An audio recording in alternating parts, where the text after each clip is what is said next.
Seperti kata pepatah, semakin diasah semakin tajam, semakin banyak menuntut ilmu, semakin banyak yang didapat. Assalamualaikum warahmatullahi wabarakatuh. Kelompok kami akan menjelaskan tentang accounting for income tax. Seperti kata pepatah, tak kenal maka tak sayang. Sebelum kita memasuki pembahasan, perkenalkan nama saya Hilwa Aufa Izzati Darsono dengan NPM belakang 298 dan ada 8 rekan saya yang akan membantu. Yang pertama, Brian Yuda Firmansyah dengan NPM akhir 308. Yang kedua ada Brilian Salsa Maulidia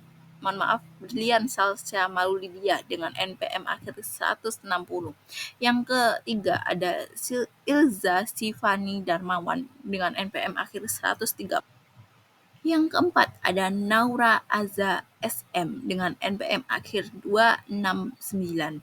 Yang kelima ada Nur Sabrina Meilani dengan NPM akhir 024.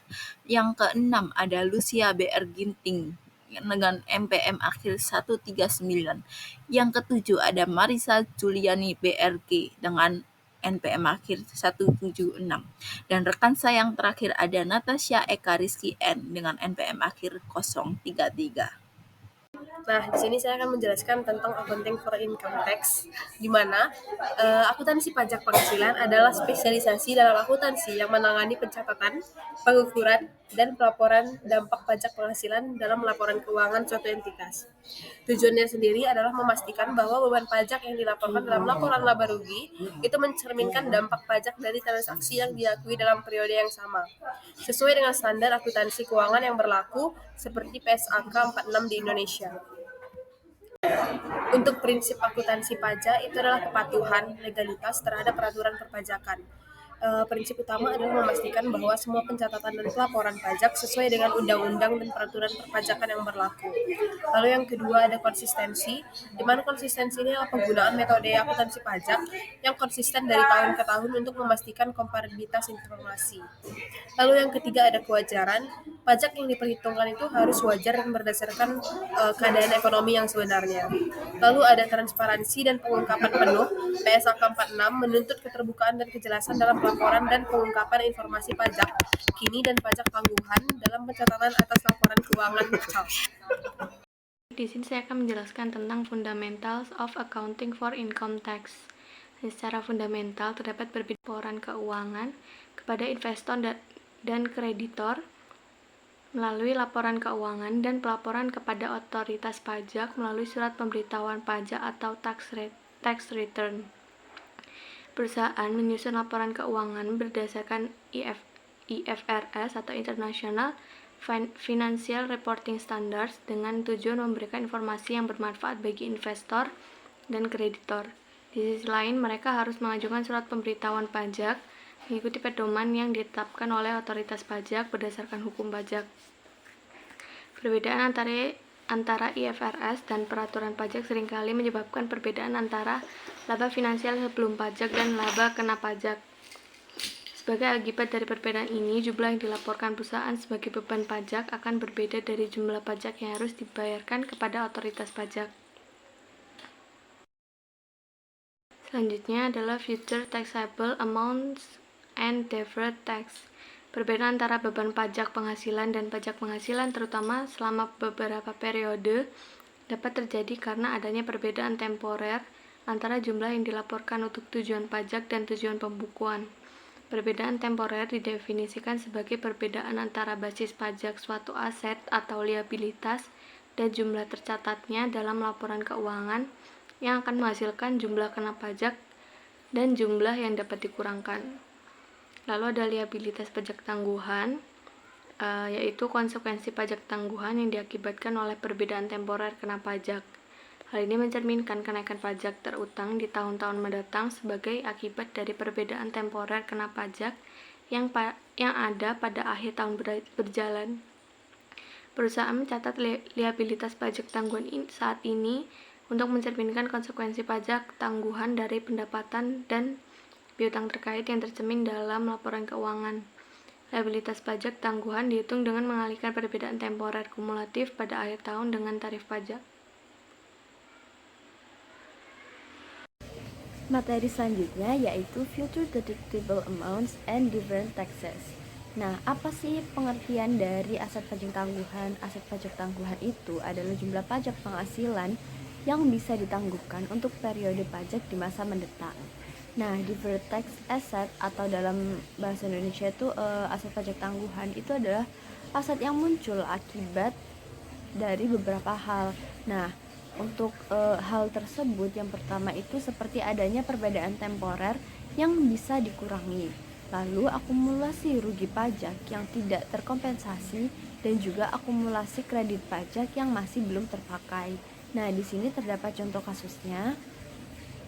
Pada selama tahun 2022, Cunningham itu memperkirakan biaya garansi terkait penjualan oven microwave sebesar $500.000 yang akan dibayarkan secara merata selama 2 tahun ke depan. Dan untuk tujuan pembukuan itu, Cunningham melaporkan beban garansi dan estimasi liabilitas terkait untuk garansi sebesar $500.000 dalam laporan keuangan tahun 2022 dengan tujuan untuk perpajakan. Nah, pengurangan pajak garansi itu tidak diperbolehkan hingga dibayarkan. Oleh karena itu, Cunningham tidak mengakui liabilitas garansi dalam laporan berbasis pajak. Jadi untuk pembukaannya itu ada estimate liability for warrants itu di tanggal 31 Desember 2022 sebesar $5.000. Dan untuk per tax return-nya itu menggunakan estimasi liability for warranties tapi dengan 0. Dan pencatatannya yaitu sama di 31 Desember 2022. Lalu di temporary difference atau perbedaan temporer, warranty liability perbedaan temporer terjadi ketika waktu pengakuan pendapatan atau beban itu berbeda antara laporan keuangan dengan laporan pajak. Namun jumlah totalnya itu akan sama dalam jangka panjang. Hanya saja waktu pengakuannya yang berbeda. Jadi tadi di soal cerita itu kan sudah dibacakan bahwa pembayarannya itu akan dibayarkan secara merata selama 2 tahun ke depan. Nah, karena ini itu kan dimulai tahun 2022, jadinya 2 tahun ke depan itu kan ada 2023 dan juga 2024. Karena tadi dia dibayar secara merata, makanya 500.000 itu dibagi dengan 2, yaitu pada tahun 2023 itu $250.000 dan tahun 2024 itu $290.000. Nah, itu dicatat sebagai future deductible amounts. Taxable income lower than per tax financial income. Jadi yang 500.000 di tahun 2022 itu sebagai cumulative temporary difference, dan 250.000 di tahun 2023 dan 2024 itu sebagai future deductible amount. Selanjutnya yaitu ada deferred tax asset, yaitu merupakan peningkatan pajak yang dapat dikembalikan atau dihemat di masa mendatang. Nah, ini sebagai akibat dari adanya perbedaan sementara yang dapat dikurangkan pada akhir tahun berjalan. Nah, untuk contoh kasusnya itu Han Company memiliki pendapatan sebesar $900.000 untuk tahun 2022 dan 2023. Jadi di 2 tahun ini tuh pendapatannya itu sama sebesar $900.000. Beban operasional sebesar $400.000 untuk masing-masing tahun tersebut.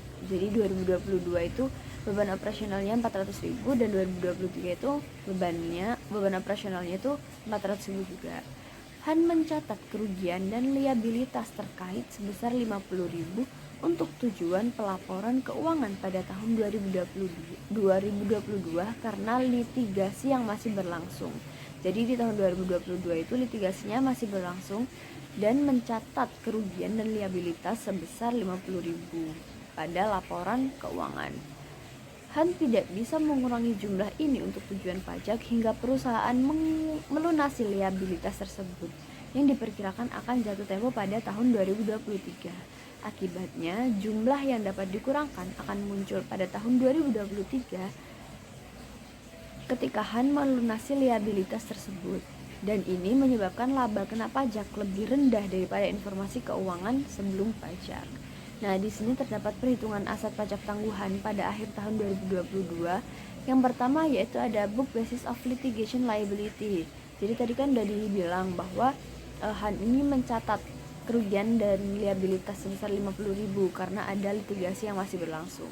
Jadinya di situ tertulis book basis of litigation liability 50.000. Lalu ada tax basis of litigation liability. Jadi kan di sini cuma disebutkan bahwa dia hanya mencatat kerugian tapi tidak ada pajaknya. Jadi pajaknya itu 0. Nah, lalu itu dihitung sebagai cumulative temporary difference at the end of 2022 sebesar 50.000 saja. Lalu ada tax rate itu 40%. Jadi tax rate ini itu hanya asumsi dari soalnya, hanya diasumsikan sebesar 40%, hingga menghasilkan deferred tax asset at the end of 2022 itu 20.000. Jadi 50.000 dikalikan dengan 40%, hasilnya $20.000. Selanjutnya ada penghitungan menurut IFRS reporting dan juga tax reporting. Nah, di IFRS reporting dan tax reporting ini pembedanya hanya di litigation loss-nya.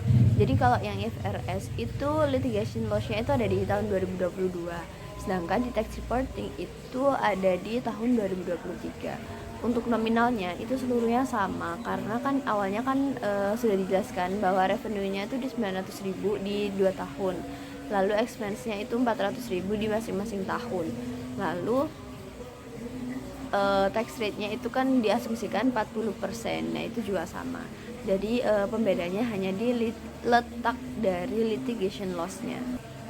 Nah, untuk penjurnalan selanjutnya itu diasumsikan bahwa di tahun 2022 adalah tahun pertama operasi dari Han dan pendapatan. Pajak yang terutang itu adalah 200.000. Dan Han ini menghitung beban pajak penghasilannya. Jadi ini ada deferred tax asset at the end of 2022 itu sebesar 20.000. Itu seperti yang di slide sebelumnya yang sudah saya jelaskan. Lalu di sini tidak ada deferred tax asset di awal 2022.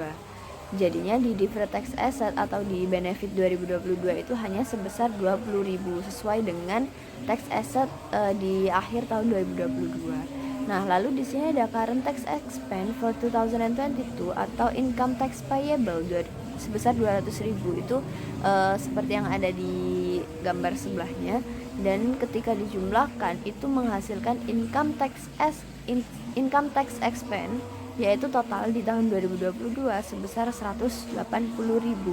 Nah, untuk selanjutnya itu ada penghitungan beban pajak penghasilan tahun 2022. Jadi di sini itu mendebitkan income tax expense sebesar 180.000 dan juga deferred tax asset sebesar 20.000 dan mengkreditkan income taxes payable sebesar 200.000. Jadi ini hanya pencatatan tahun 2022. Untuk pencatatan tahun 2023 itu sama, hanya saja seperti yang sudah saya jelaskan di gambar yang di IFRS reporting dan juga di tax reporting. Jadi pembedaannya hanya di situ saja. Dan di sini Han Company membuat income statement di akhir 2022. Jadi di 31 Desember 2022, yaitu ada revenue sebesar 900.000 dan juga expense operating atau beban operasi itu sebesar 400.000 dan juga ada litigation loss itu sebesar 50.000. Lalu dia menghasilkan income before income taxes itu sebesar 450.000 dan untuk income tax expense benefitnya itu ada current 200.000 dan juga ada deferred 20.000. Jadinya ada 180.000. Lalu income before income taxesnya dikurangkan dengan income tax expense atau benefit hingga menghasilkan net income sebesar 270.000. Materi terakhir yang akan saya jelaskan yaitu ada deferred tax asset yang non recognition. Nah, aset pajak tangguhan yang jadi deferred tax asset ini adalah aset pajak tangguhan yang timbul karena suatu perusahaan itu membayar pajak lebih awal atau memiliki beban yang diakui lebih dulu secara akuntansi jika dibandingkan dengan pajaknya, sehingga di masa depan perusahaan itu akan mendapatkan manfaat pajak atau penghematan pajak. Jadi karena dia bayar pajak lebih dulu, dia punya beban yang diakui lebih dulu, makanya dia akan mendapatkan manfaat pajak di masa yang akan mendatang, di masa depan. Nah, tidak semua deferred tax asset ini muncul itu boleh diakui langsung. Jadi standar akuntansi itu menyatakan bahwa perusahaan itu hanya boleh mengakui deferred tax asset jika besar kemungkinan bahwa manfaat pajak di masa depan itu benar-benar dapat direalisasi.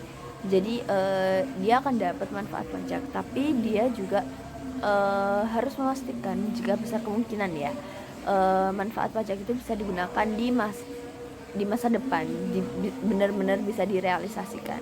Artinya perusahaan itu harus memiliki keyakinan lebih dari 50% bahwa akan ada penghasilan kena pajak di masa depan untuk memanfaatkan aset pajak tangguhan tersebut.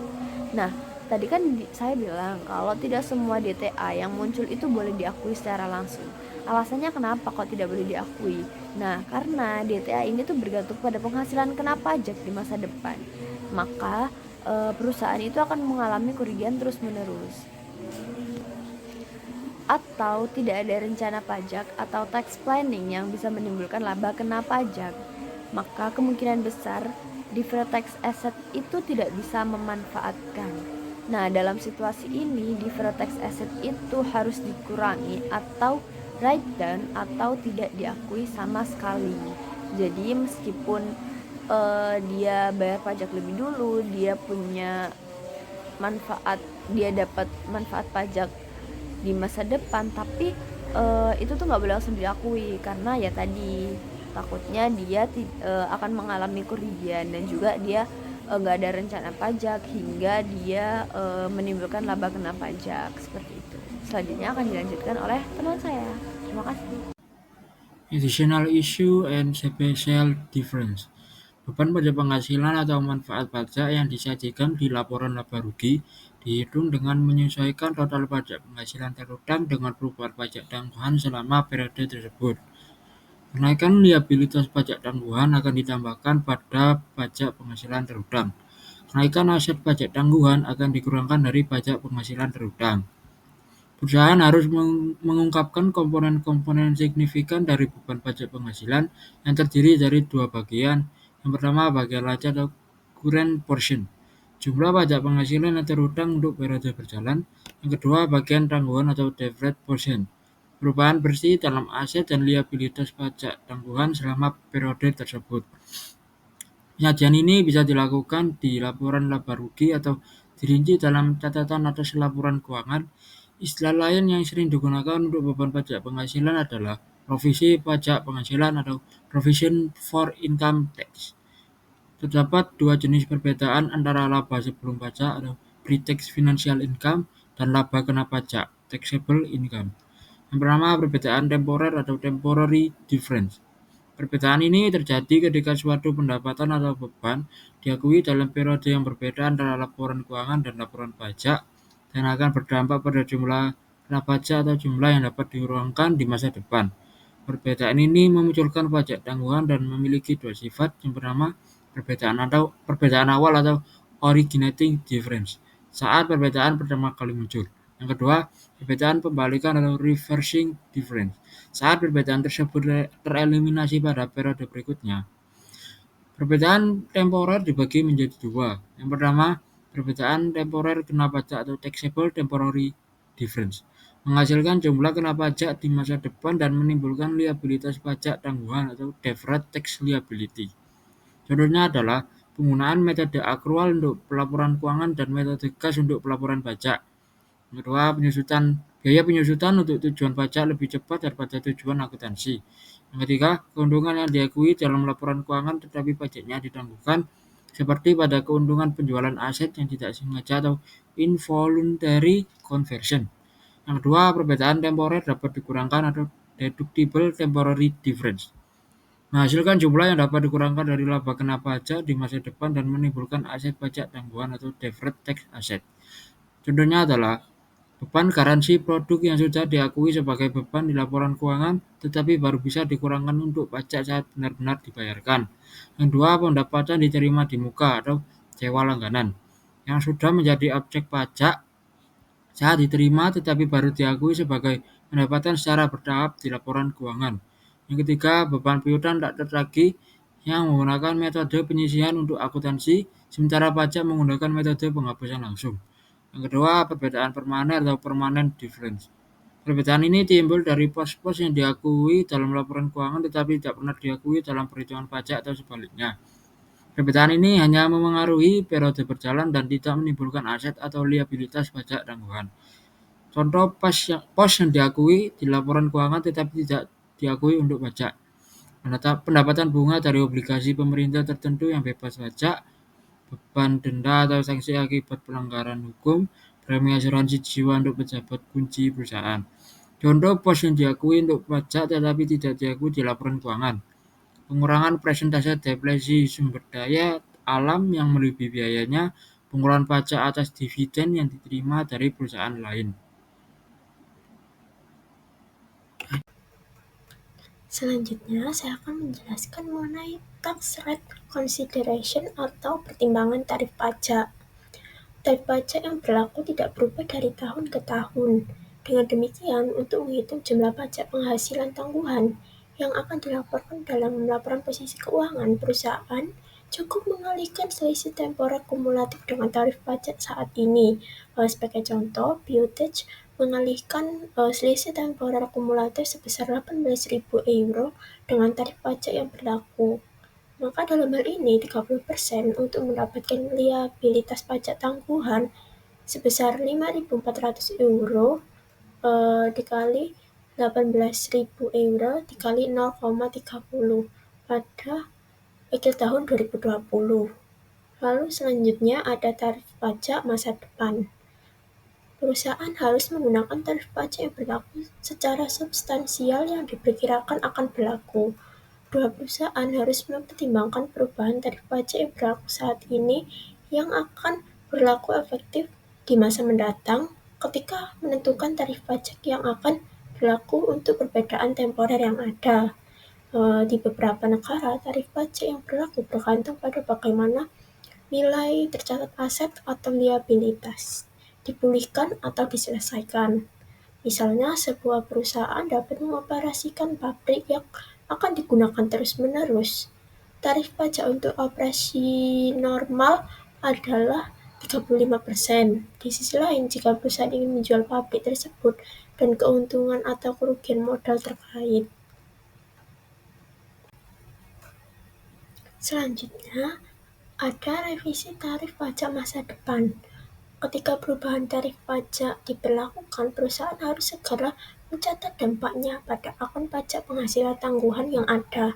Perusahaan melaporkan dampaknya sebagai penyesuaian terhadap beban pajak penghasilan pada periode terjadinya perubahan. Misalnya pada 10 Desember 2021 disahkan Undang-Undang Pajak baru yang menurunkan tarif pajak perusahaan dari 40% menjadi 35%. Berlaku mulai 1 Januari 2023, maka LCO memiliki perbedaan temporer sebesar $3 juta akibat kelebihan penyusutan pajak, sehingga pada 1 Januari 2021 tercatat kewajiban pajak tangguhan sebesar $1.200.000, $3 juta dikali dengan 40%. Hostel mengakui penurunan sebesar $100.000, yaitu $1.200.000 dikurang $1.100.000, maka pada akhir tahun 2021 dalam kewajiban pajak tangguhan sebagai berikut. Kewajiban pajak tangguhan sebesar $100.000 pada beban pajak penghasilan yaitu $100.000. Yang selanjutnya kita akan masuk ke topik accounting for net operating loss. Nah, atau biasa disebut juga dengan kerugian operasional bersih atau net operating loss. Nah, net operating loss ini adalah kondisi di mana kerugian melebihi pendapatan, di mana jika suatu perusahaan mengalami kondisi seperti ini, perusahaan diberi pilihan untuk melakukan pengalihan ke kerugian operasional bersih, di mana suatu perusahaan tidak perlu membayar pajak penghasilan selama tahun di mana perusahaan mengalami kerugian operasi bersih tersebut.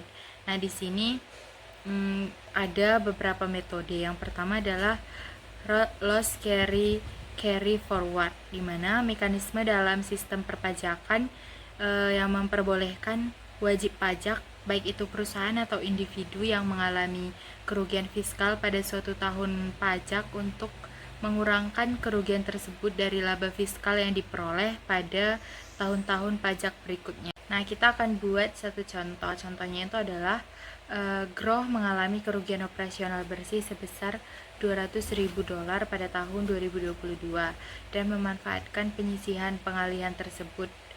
Nah, pada tahun 2022, perusahaan mencatat dampak pajak dari pengalihan kerugian sebesar $200.000 sebagai aset pajak ditangguhkan sebesar $40.000, di mana $200.000 dikali 0,20. Nah, dengan asumsi bahwa tarif pajak masa depan yang berlaku adalah 20%. Nah, dengan contoh demikian, Groh akan mencatat manfaat pengalihan tersebut pada tahun 2022 sebagai berikut, di mana di sisi debit akan dicatat deferred tax asset sebesar 40.000, dan di sisi kredit ada income tax expense atau loss carry forward, itu sebesar $40.000 juga. Nah, setelah pencatatan kerugian, kemudian tahap selanjutnya akan dilakukan recognition atau pengakuan. Contohnya di sini adalah masih berhubungan dengan contoh sebelumnya, yaitu Groh. Nah, pada tahun 2023 asumsikan bahwa Groh ini kembali beroperasi secara menguntungkan dan memiliki penghasilan kena pajak sebesar $250.000. Sebelum ini $250 ini sebelum menyesuaikan untuk NOL carry forwardnya, yaitu sebesar $40.000 pada contoh soal sebelumnya. Nah, dengan tarif pajak 20%. Nah, Groh kemudian merealisasikan manfaat dari carry forward tersebut untuk tujuan perpajakan pada tahun 2022, yang kemudian diakui untuk tujuan akuntansi pada 2022. Nah, Groh akan menghitung pajak penghasilan terutang untuk tahun 2023 dengan cara penghasilan kena pajak sebelum kerugian yang dihasilkan itu sebesar $250. Itu akan dikurangi dengan kerugian yang dibawa ke masa depan, yaitu sebesar $200.000 yang sebelumnya dari contoh 2022 tadi. Nah, kemudian hasilnya adalah $50.000. Kemudian $50 ini akan dikali dengan 0,20 atau 20%, itu maka pajak penghasilan yang harus dibayar untuk tahun 2023 dapat diketahui yaitu sebesar $10.000. Nah, dengan nominal-nominal ini, Groh akan mencatat pajak penghasilan pada tahun 2023, di mana di sisi debit ada beban pajak penghasilan sebesar $50.000, kemudian aset pajak tangguhan itu sebesar $40.000, kemudian pajak penghasilan yang harus dibayar itu sebesar $10.000. Nah, selain selain cara pengakuan carrying forward ini juga ada sistem non-recognition, yaitu perusahaan tidak diperkenankan untuk mengakui aset pajak tangguhan atau DTA yang timbul dari loss carry forward atau sisa kerugian fiskalnya jika ada keraguan mengenai pemanfaatannya di masa depan. Misalnya jika perusahaan tersebut di masa depan memang belum mampu atau rugi lagi, maka ada pilihan atau ada kesempatan perusahaan tidak diperkenankan untuk mengakui aset pajak tangguhan tersebut di tahun itu. Kemudian yang selanjutnya ada carry forward kemudian yang selanjutnya ada non recognition revisit. Nah, kondisi ini jika pada akhir tahun buku perusahaan yang sebelumnya telah mengakui DTA atau deferred tax asset ini menghadapi situasi misalnya kerugian berurutan atau pasar kondisi perekonomian memburuk. Nah, maka yang menghasilkan hal tersebut, kondisi tersebut menghilangkan keyakinan akan tersedianya laba karena pajak, maka DTA tersebut harus diturunkan nilainya atau dikenal dengan write down atau dibatalkan pengakuannya. Nah, sekian dari saya. Untuk materi selanjutnya akan dilanjutkan oleh rekan saya. Terima kasih. Selanjutnya di sini ada financial statement presentation, terutama statement of financial position. Di sini perusahaan mengklasifikasikan pajak yang dapat diterima atau taxes receivable atau pajak yang harus dibayar atau taxes payable sebagai aset lancar atau kewajiban lancar. Meskipun diakui dan diukur secara terpisah, keduanya seringkali disaling hapus atau offset dalam laporan posisi keuangan karena perusahaan memiliki hak hukum untuk melakukannya selama berasal dari otoritas pajak yang sama. Selain itu, saat pajak tangguhan atau deferred tax assets dan kewajiban pajak tangguhan atau deferred tax liabilities juga diakui secara terpisah, namun dapat diseling hapus bila memenuhi kriteria tertentu. Hasil akhirnya dilaporkan sebagai net deferred tax assets atau net deferred tax liability pada bagian non-current laporan posisi keuangan. Di sini ada contoh dari W.M. Morrison Supermarkets yang merupakan salah satu perusahaan retail besar di Inggris, melaporkan informasi mengenai pajak penghasilan tangguhan atau deferred income tax dalam laporan posisi keuangan konsolidasinya. Pada tanggal 3 Februari 2019, dalam laporan tersebut perusahaan mencatat kewajiban pajak tangguhan sebesar 483 juta pound sterling, meningkat dari 478 juta pada tahun sebelumnya. Selain itu, perusahaan juga memiliki aset pajak tangguhan sebesar 4 juta pound, sehingga menghasilkan kewajiban pajak tangguhan bersih atau net deferred tax liability sebesar 483 juta pound. Berdasarkan standar akuntansi internasional atau IAS 12 tentang pajak penghasilan, perusahaan diperbolehkan melakukan saling hapus atau offset antara aset pajak tangguhan dan kewajiban pajak tangguhan apabila keduanya berada dalam yurisdiksi pajak yang sama. Jika kita melihat catatan laporan keuangan bagian 2.3, dijelaskan bahwa seluruh aset pajak tangguhan dapat digunakan untuk mengimbangi kewajiban pajak tangguhan. Dalam catatan tersebut juga dijabarkan rincian perubahan selama periode 2018 hingga 2019, di mana saldo kewajiban pajak tangguhan meningkat 5 juta pound. Peningkatan ini berasal dari beberapa akun utama, yaitu aset tetap sebesar 364 juta menjadi 359 juta. Akun pensiun dari 101 juta menjadi 100 juta, serta perbedaan temporer lainnya dari 13 juta menjadi 6 juta. Secara keseluruhan, total kewajiban pajak tangguhan bersih naik dari 478 juta menjadi 483 juta pound.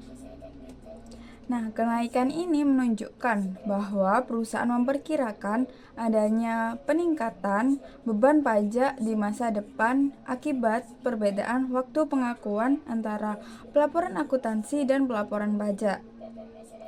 Dengan kata lain, pajak tangguhan memberikan gambaran tentang potensi arus kas keluar pajak yang akan terjadi pada periode mendatang. Selanjutnya saya akan menjelaskan mengenai income statement. Jadi income statement ini itu adalah atau biasa disebut laporan laba rugi, itu untuk menggambarkan kinerja keuangan perusahaan selama satu periode tertentu. Di dalamnya kita itu bisa lihat seberapa pendapatan yang diperoleh perusahaan, berapa beban yang dikeluarkan, terus berapa laba bersih, dan juga bagaimana pajak memengaruhi hasil akhir tersebut. Jadi intinya itu laporan ini tuh penting banget buat menilai efisien dan menguntungkan kegiatan perusahaan. Nah, berikutnya ada konsep penting yaitu intra-period tax allocation. Jadi, ini tuh berarti perusahaan harus mengalokasikan beban pajak penghasilan ke beberapa bagian laporan, seperti operasi berkelanjutan, operasi yang dihentikan, pendapatan komprehensif lain, dan juga penyesuaian periode sebelumnya.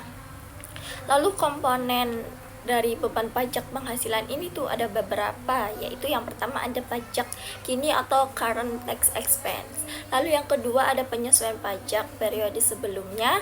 Yang ketiga ada pajak tangguhan karena perbedaan temporer. Yang keempat ada pajak tangguhan akibat perubahan tarif pajak. Dan yang terakhir ada manfaat pajak dari rugi fiskal atau kredit pajak sebelumnya. Jadi intinya pajak itu nggak cuma dihitung di akhir, tapi juga harus dialokasikan sesuai dengan jenis transaksinya. Di slide terakhir ini ada ilustrasi 19.45 di mana ini contoh laporan laba rugi komprehensif Consolidated Statement of Comprehensive Income. Di slide ini terlihat bahwa laba ini tuh sebelum pajak tahun 2019 adalah 320 juta dan beban pajak sebesar 76 juta, sehingga laba bersihnya setelah pajak ini menjadi 244 juta. Selain itu ada other comprehensive income seperti reimbursement of pension schemes sebesar 100 juta dengan pajak 17 juta, jadi bersihnya 83 juta. Kalau semua pendapatan komprehensif ini dijumlah, totalnya 335 juta. Menunjukkan laba perusahaan setelah memperhitungkan pajak dan item lain di luar operasi utama. Lalu di ilustrasi 19.46 taxation ini dijelaskan detail perusahaan pajaknya. Untuk current tax terdiri dari pajak korporasi Inggris sebesar 79 juta, pajak luar negerinya 4 juta, dan penyesuaian periode sebelumnya 6 juta. Totalnya 89 juta. Sementara deferred tax ini tuh bernilai negatif sebesar 13 juta karena perbedaan waktu pengakuan laba. Jadi total beban pajak perusahaan selama periode tersebut adalah 76 juta sesuai dengan yang muncul di laporan laba ruginya. Halo semuanya, di sini saya akan menjelaskan tax rekonsiliasi. Tax rekonsiliasi atau biasa disebut dengan rekonsiliasi pajak merupakan salah satu aspek kritis dalam pengungkapan laporan keuangan yang berkaitan dengan akuntansi pajak penghasilan.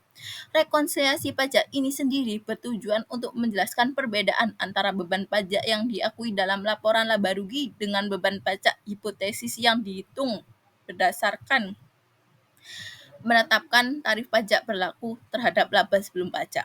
Rekonsiliasi ini mengungkapkan penyebab perbedaan antara tarif pajak efektif dengan tarif pajak statuter yang dapat disebabkan oleh beberapa faktor seperti pendapatan bunga obligasi pemerintah yang tidak kena pajak atau biaya denda yang tidak dapat dikurangkan. Yang kedua, ada perbedaan temporer yang mempengaruhi pajak tangguhan. Yang ketiga, ada penyesuaian atas tahun-tahun sebelumnya. Yang keempat, ada transaksi non-berulang seperti keuntungan dari transaksi properti atau impairment. Yang terakhir, adanya pengaruh perubahan tarif pajak. Dalam praktik akuntansi ini sendiri, rekonsiliasi pajak tidak hanya memberikan transparansi mengenai komposisi beban pajak, tetapi juga membantu pengguna laporan keuangan dalam menilai kualitas laba, memprediksi arus kas masa depan terkait pajak, dan memahami dampak kebijakan pajak serta transaksi spesifik terhadap kinerja perusahaan. Sebagaimana yang sudah diilustrasikan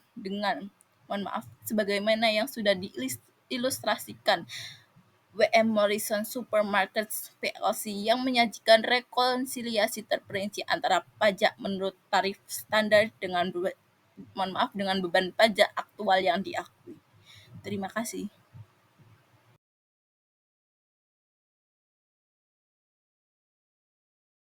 Sekian pemaparan dari kelompok kami. Terima kasih atas perhatian dan mohon maaf apabila ada kekurangan.